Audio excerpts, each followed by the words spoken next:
Haleluya, puji Tuhan, selamat malam, salam sejahtera dalam kasih Tuhan Yesus Kristus. Bersyukur malam ini kita bisa bertemu lagi untuk membahas hal-hal yang berkaitan dengan Roh Kudus. Sebab itu sebelum kita akan lanjut, maka mari kita akan berdoa memohon pertolongan, tuntunan Allah Roh Kudus agar supaya kita diberikan hikmat, berikan kemampuan untuk bisa memahami apa yang menjadi kehendaknya. Mari kita berdoa. Haleluya. Bapa Surgawi, segala puji syukur kami naikkan hanya kepadamu. Malam hari ini kami datang lagi ke hadapan-Mu Tuhan, bermohon biar kiranya sebagaimana Engkau sudah tolong selama 6 malam sudah berlalu, kami sudah dilengkapi dengan pelajaran tentang Roh Kudus. Malam ini kami akan terus dan kami bermohon agar supaya Engkau menyingkapkan dan membuka segala rahasia tentang Roh Kudus dan pekerjaan Roh Kudus, agar kami bisa memahami semuanya dengan lengkap, sehingga kami kemudian makin mencintai, makin mengasihi, makin menghormati, makin menghargai Roh Kudus. Terima kasih banyak. Kami akan masuk dalam pelajaran pada malam yang ke-7 ini. Bapa, mari Engkau tolong hamba-Mu yang akan memimpin pelajaran ini. Mari Engkau beri hikmat, beri ilham dari Tuhan, agar supaya apa yang disampaikan adalah betul-betul kebenaran firman Tuhan untuk kami semua. Terima kasih Bapa. Dalam nama Tuhan Yesus Kristus kami mulaikan pelajaran ini. Haleluya, haleluya, amin. Puji Tuhan, haleluya. Haleluya.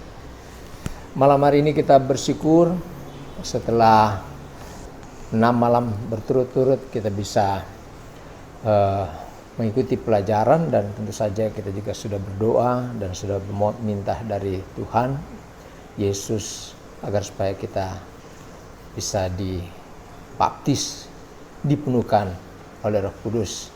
Maka malam hari ini juga kita akan menambah lagi pemahaman pengetahuan kita tentang Roh Kudus.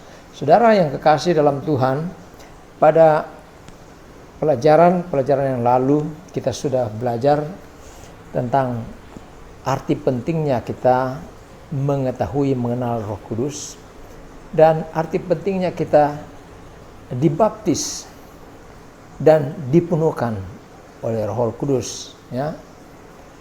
Kita perlu dibaptis, dipenuhkan oleh kuasa Roh Kudus, agar supaya apakah kita sebagai pelayan, sebagai hamba Tuhan, apakah kita sebagai jemaat, kita perlu kekuatan, kita perlu kemampuan, kita perlu kuasa, agar supaya kita mampu untuk tetap tinggal dalam panggilan Tuhan, dalam pelayanan, ya, dalam pengiringan kita kepada Tuhan.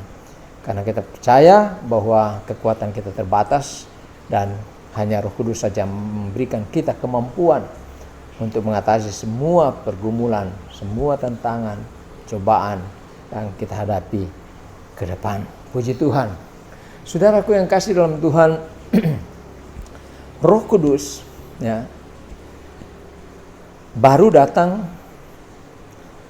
ke dunia atau baru dicurahkan ke dalam dunia, ya, sejak Yesus mengutusnya pada hari Pentakosta. Jadi ini penting untuk kita ketahui bahwa Roh Kudus dia datang ke dalam dunia, dia dicurahkan ke dalam dunia kepada orang-orang percaya, kepada hamba-hamba Tuhan, pelayan-pelayan Tuhan, itu baru setelah Yesus naik ke surga dan kemudian dia kirimkan Roh penolong itu, ya. Dan itu terbukti ketika kita semua baca dalam Kisah Rasul, ya, 2, ya, setelah murid-murid Tuhan selama 10 hari, ya, berdoa bergumul, ya, di kamar loteng Yerusalem. Kemudian pada hari yang ke-10 atau hari ke-50 sejak kebangkitan Kristus, maka kemudian mereka semua dipenuhkan oleh Roh Kudus, ya. Roh Kudus memang sudah ada sebetulnya sejak penciptaan dunia ini, ya. Jadi bukan berarti bahwa Roh Kudus itu baru ada setelah dia dicurahkan, tapi sebelum penciptaan dunia ini, bahkan Roh Kudus berperan dalam penciptaan dunia ini. Kalau kita baca dalam Kejadian 1 ayat 1 sampai ke 2, firman Tuhan berkata, pada mulanya Allah menciptakan langit dan bumi. Bumi belum berbentuk dan kosong, gelap gulita menutupi samudera raya, dan roh Allah melayang-layang di atas permukaan air. Ya. Jadi di sini katakan jelas bahwa roh Allah itu sudah ada. Ya. Pada mulanya, ya, ketika Allah menciptakan langit dan bumi, bahwa dia sudah dikatakan melayang-layang di atas permukaan air. Ya.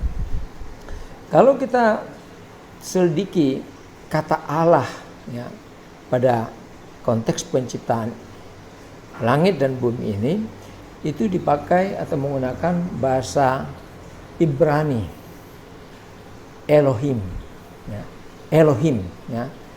Jadi akhiran im dalam Elohim ini menunjukkan sesuatu yang jamak, artinya bukan tunggal atau lebih dari satu, ya. Itu menunjuk kepada apa yang kita kenal dengan Tritunggal Allah, yaitu Allah Bapa, Putra, yaitu Yesus, dan Roh Kudus. Jadi Elohim ini yang menciptakan langit dan bumi, ya. Jadi banyak ayat dalam Alkitab yang menunjukkan peran roh Allah dalam penciptaan alam semesta ini, ya. Dalam penciptaan alam semesta banyak ayat, selain yang kita baca tadi, banyak ayat dalam Alkitab yang berbicara tentang penciptaan alam semesta, dan di sana ada roh, ya, Roh Kudus atau roh Allah berperan.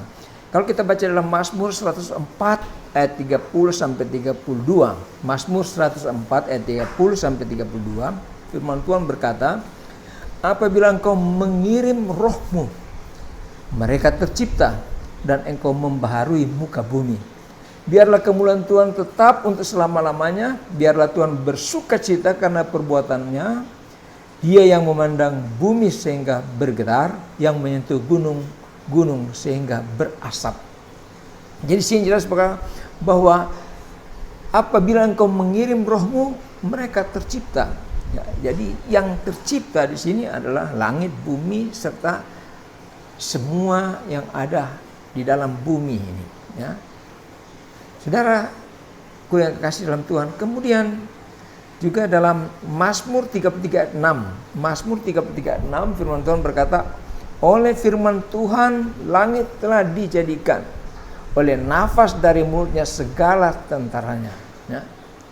Jadi oleh nafas dari mulutnya, ya. Ini menunjuk pada roh Allah, ya, pada Roh Kudus. Ya. Jadi Alkitab sendiri itu ditulis berdasarkan ilham Roh Kudus. Jadi ini firman Tuhan ini ditulis oleh begitu banyak orang yang dipakai oleh Tuhan, yang diurapi dan diilhami oleh Tuhan, kemudian mereka menulis, ya, firman Tuhan ini, ya. Dan firman Tuhan atau Alkitab ini adalah merupakan the best seller, ya, atau kitab buku yang paling banyak terjual, ya, paling banyak beredar, dibaca serta diterjemahkan dalam ratusan, bahkan mungkin ribuan bahasa di dunia. Saya katakan ribuan karena sampai pada bahasa-bahasa lokal seperti bahasa Temboan, ya, bahasa Bengkulu, bahasa Batak, ya, bahasa Toraja, dan mungkin ada bahasa-bahasa lokal lainnya yang menerjemahkan Alkitab itu ke dalam bahasa. Ya. Jadi ini adalah satu kitab yang diilhamkan oleh Roh Kudus dan kemudian menjadi satu kitab yang paling banyak terjual di dunia. Ya. Ini bukan hasil karangan atau cipta manusia. Ya. Semata-mata, walaupun memang kita tahu bahwa yang menulis ini adalah manusia. Ya. Tetapi mereka menulis itu dorongan Roh Kudus. Ya. Kita sudah belajar kemarin bahwa orang bisa berbicara atas nama Allah oleh dorongan Roh Kudus. Ya. Kalau kita melihat masa atau jangka waktu penulisan daripada Alkitab yang terdiri atas 66 buku ini, itu berlangsung selama 1600 tahun kurang lebih. Berlangsung selama 1600 tahun. Ya, mulai dari Kejadian, penulisan kitab Kejadian sampai kitab Wahyu. Ya, 66 buku. Perjanjian Lama dan Perjanjian Baru. Jadi kita semua tahu bahwa Nabi Musa yang menulis 5 kitab pertama, ya, Kejadian, Keluaran, Imamat, Bilangan, Ulangan, itu ditulis oleh Nabi Musa, dan itu dilakukan sekitar 1500 tahun sebelum Kristus, sebelum Masehi. Ya.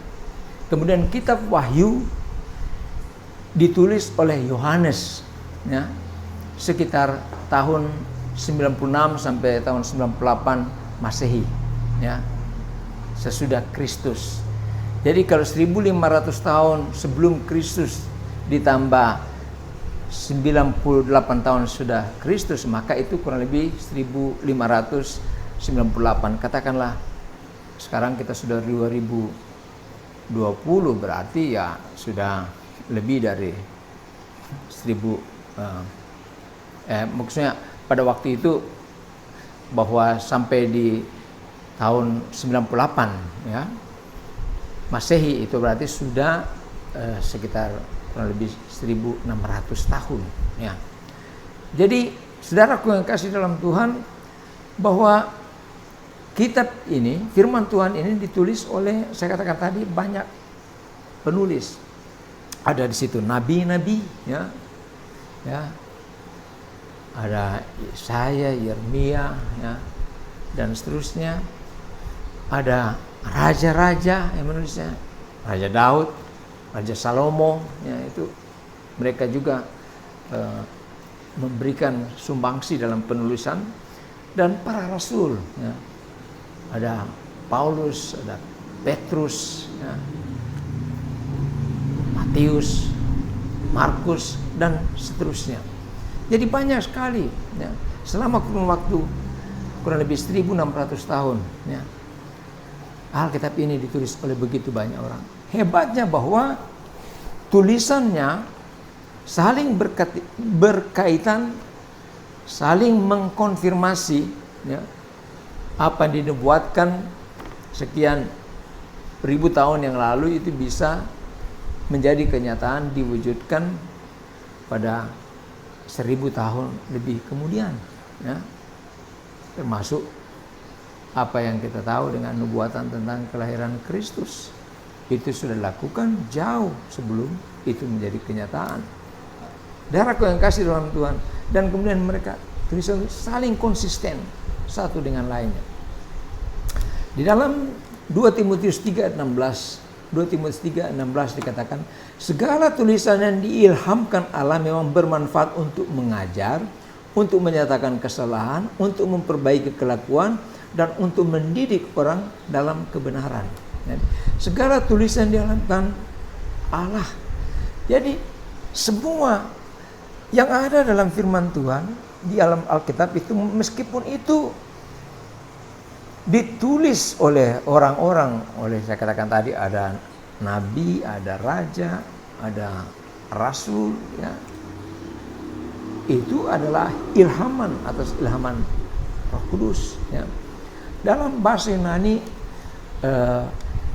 ilham, ya, ilham Roh Kudus itu disebut Theopneustos,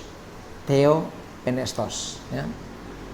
Theos, kita semua tahu Theos itu berarti Allah, dan Penestos atau Pneuma itu roh atau nafas Allah. Roh atau nafas Allah. Jadi Alkitab adalah firman Allah yang ditulis oleh manusia melalui ilhaman roh Allah. Ya. Bukan atas keinginan atau ide atau kemampuan cipta mereka, tetapi mereka menulis itu karena diilhamkan oleh roh Allah. Ya. Dan firman Tuhan yang ditulis, yang dilakukan selama 1600 tahun itu juga dapat berbicara kepada kita lewat kita baca dan kita mendengar. Dikatakan bahwa iman kita ya datang dari mendengar firman Tuhan. Jadi kita baca atau kita dengar, kemudian itu membentuk iman, percaya kita kepada Tuhan. Jadi Roh Kudus memang sudah ada dan ada dalam manusia sejak zaman Perjanjian Lama, ya, telah menginspirasi orang-orang tertentu, kemudian mereka mendapat ilham untuk menulis firman Tuhan ini. Ya. Juga ada orang-orang tertentu yang kemudian Roh Kudus datang, kemudian mengurapi mereka sehingga mereka bisa melakukan sesuatu. Kalau kita baca dalam Kejadian 31 ayat 1, di Kejadian 31 ayat 1 sampai yang ke-7, firman Tuhan berkata, "Berfirmanlah Tuhan kepada Musa, lihat telah kutunjuk Basalel bin Uri bin Hur dari suku Yehuda, dan telah kupenuhi dia dengan roh Allah, dengan keahlian dan pengertian dan pengetahuan dalam segala macam pekerjaan, untuk membuat berbagai rancangan supaya dikerjakan dari emas, perak, dan tembaga, untuk mengasah batu permata supaya ditata, untuk mengukir kayu, dan untuk bekerja dalam segala macam pekerjaan. Juga aku telah menetapkan di sampingnya Aholiab bin Ahisamak dari suku Dan. Dalam hati setiap orang ahli telah kuberikan keahlian. Haruslah mereka membuat segala apa yang telah kuperintahkan kepadamu: kemah pertemuan, tabut untuk hukum, tutup pendamaian yang terletak di atasnya, dan segala perabotan kemah itu." Jadi saudaraku yang kasih dalam Tuhan, bahkan Tuhan memberikan ilham kepada, sini dikatakan Basalel dan Aholiab, karena mereka ditugaskan, mereka adalah ahli, ya, ahli untuk mempersiapkan bait Allah serta perabotan bait Allah. Dan kemudian karena Tuhan menuntun mereka, maka mereka bisa membuat apa yang dikehendaki oleh Tuhan berdasarkan tuntunan Roh Kudus, ya, sehingga mereka bisa menciptakan seperti yang Tuhan inginkan. Ya. Kemudian berikut dalam Bilangan 11, ya, ayat 16 sampai 17. Bilangan 11 ayat 16 sampai 17, firman Tuhan berkata, "Lalu berfirmanlah Tuhan kepada Musa, kumpulkanlah di hadapanku dari antara para tua-tua Israel 70 orang yang kau ketahui menjadi tua-tua bangsa dan pengatur pasukannya. Kemudian bawalah mereka ke kemah pertemuan supaya mereka berdiri di sana bersama-sama dengan engkau. Maka aku akan turun dan berbicara dengan engkau di sana. Lalu sebagian dari roh yang hinggap padamu itu akan kuambil dan kutaruh atas mereka. Maka mereka bersama-sama dengan engkau akan memikul tanggung jawab atas bangsa itu. Jadi tidak usah lagi engkau seorang diri memikulnya." Jadi pada waktu itu Musa, karena harus memimpin kurang lebih 30 juta, ya, bangsa Israel yang keluar, 3 juta, ya, 3 juta bangsa Israel yang keluar dari tanah perhambaan di Mesir, ya, dan dia harus memimpin sendiri, harus memberikan petunjuk, arahan, komando, maka tentu saja itu terlalu rumit. Sehingga Tuhan berkata, tunjuk, angkat 70 tua-tua Israel yang kemudian akan membantu Musa untuk memanage umat yang banyak sekali. Tapi mereka bukan sekedar memanage dengan kekuatan kemampuan mereka, Karena di sini dikatakan bahwa lalu sebagian dari roh yang hinggap padamu itu akan kuambil dan kutaruh atas mereka. Jadi para tua-tua ini bekerja, ya, diperintahkan oleh Tuhan bekerja, dan Roh Kudus, ya, sebagaimana dikatakan tadi bahwa sebagian, ya, dari roh yang hinggap pada Musa itu akan diambil dan ditaruh atas mereka sehingga mereka bisa bekerja bersama dan berhasil, ya. Kemudian satu lagi, ya, kita semua tahu cerita tentang Yusuf ketika dia harus menyingkapkan mimpi dari Firaun. Dalam Kejadian 41 ayat 37 sampai 39. Kejadian 41 37 sampai 39 firman Tuhan berkata, usul itu dipandang baik oleh Firaun dan oleh semua pegawainya. Lalu berkatalah Firaun kepada para pegawainya, mungkinkah kita mendapat orang seperti ini, seorang yang penuh dengan roh Allah? Kata Firaun kepada Yusuf, oleh karena Allah telah memberitahukan semua ini kepadamu, tidaklah ada orang yang demikian berakal budi dan bijaksana seperti engkau. Firaun sendiri mengakui bahwa kemampuan yang dimiliki oleh Yusuf untuk bisa mengungkapkan, menyingkapkan mimpinya dengan baik dan dengan benar, itu karena Yusuf dipimpin, dituntun atau dipenuhi oleh roh Allah, ya. Jadi ini bagian antara lain hasil karya roh Allah kepada orang-orang tertentu di perjanjian lama, ya.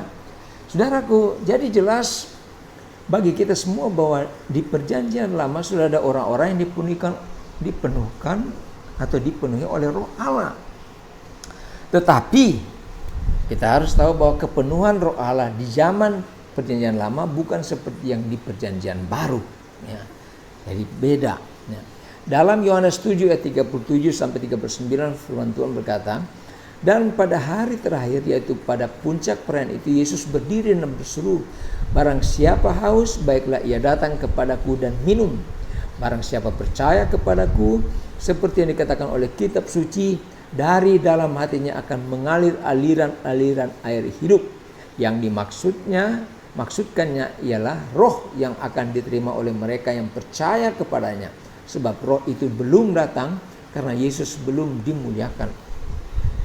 Jadi pada bagian awal tadi kami sempat mengatakan bahwa Roh Kudus, ya, yang dimaksudkan oleh Tuhan Yesus itu baru nanti ada, ya, setelah Yesus naik ke surga, ya. Jadi sebelum Yesus naik ke surga, maka Roh Kudus yang Ia janjikan seperti yang kita perlukan saat ini belum diberikan atau belum ada, ya. Dengan kata lain bahwa kepenuhan Roh Kudus di zaman dahulu bukan merupakan hal-hal yang Yesus janjikan buat kita di zaman sekarang, zaman kemurahan ini, ya. Jadi di zaman dulu perjanjian lama hanya orang-orang tertentu yang dipenuhkan, yang mendapat Roh Kudus. Hanya orang tertentu seperti Musa tadi, ya, Yusuf, kemudian 70 orang yang Tuhan minta untuk ditunjuk oleh Musa untuk mendampinginya dalam memanage bangsa Israel, ya. Jadi masih terbatas kepada orang itu. Di zaman sekarang semua orang percaya dapat menerima Roh Allah. Saya, saudara semua yang ada di rumah, ya, jemaat Tuhan, ya, kita semua, ya, orang percaya dapat menerima Roh Allah. Bahkan dikatakan harus dipenuhkan dengan Roh Kudus untuk bisa bertahan, ya. Sebagai anak-anak Tuhan, sebagai pelayan hamba-hamba Tuhan, harus kita memiliki Roh Kudus, ya. Sebab itu kita bersyukur hidup di zaman kemurahan ini. Kenapa semua? Karena semua kita yang percaya kepada Tuhan diberi peluang yang sama untuk dibaptis dan dipenuhkan, ya, dengan Roh Kudus, ya. Saya mempunyai kesempatan yang sama dengan saudara, ya, jemaat semua, untuk dipenuhkan, dibaptis dan dipenuhkan dengan Roh Kudus, ya. Saudaraku yang kasih dalam Tuhan, dalam Kisah 1 ayat 8 jelas dikatakan di sana, tetapi kamu akan menerima kuasa kalau Roh Kudus turun ke atas kamu, dan kamu akan menjadi saksiku di Yerusalem dan seluruh Yudea dan Samaria dan sampai ke ujung bumi, ya.